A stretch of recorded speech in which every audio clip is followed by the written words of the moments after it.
अस्सलाम वालेकुम, खुश आमदीद हमारी कुरान सीरीज़ की एपिसोड 7 में, जिसमें आज हम सूरत बकरा के 6ठे रुकू को समझने की कोशिश करेंगे, जिसमें रब ताला बनी इसराइल को उनकी बातें याद दिला रहा है कि वो अपनी गलतियों से सीखें और हमारे लिए भी इसमें सबक है।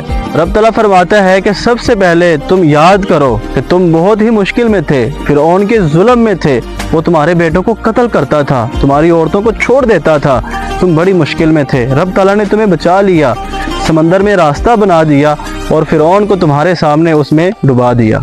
और फिर रब ताला फरमाता है कि जब हमने मूसा को बुला लिया 40 दिन के लिए और तुमने उनके जाने के बाद बछड़े को अपना खुदा बना लिया, तो ये तुम्हारा शिर्क था, बहुत बड़ी गलती तुमने की। लेकिन तुम्हारा रब बड़ा मेहरबान है, जिसने तुम्हें फिर भी मुआफ़ फरमा दिया। लेकिन वो गलती मुआफ़ तो कर देता है, लेकिन गलती को गलती ही कहता है। फिर रब ताला ने बनी इसराइल वालों को किताब अता की ताकि वो सीधा रास्ता इख्तियार करें, लेकिन उन्होंने कहा हम तो रब ताला को देखे बगैर ईमान नहीं लाएंगे। और रब फरमाता है ये उनकी जिद थी, जिसकी वजह से उन पर अजाब आया। बनी इसराइल वालों को रब ताला ने दोबारा मौका दिया, उन्हें खास खाने दिए ताकि वो अपने रब का शुक्र अदा करें, लेकिन उन्हें नेमतें मिलने के बावजूद उन्होंने नाशुक्री की। फिर रब ताला ने बनी इसराइल वालों को हुक्म अता फरमाया कि शहर में दाखिल हो जाओ और अपने रब से माफ़ी मांगो, लेकिन उन्होंने बात को बदल दिया और अल्लाह ताला से माफ़ी नहीं मांगी।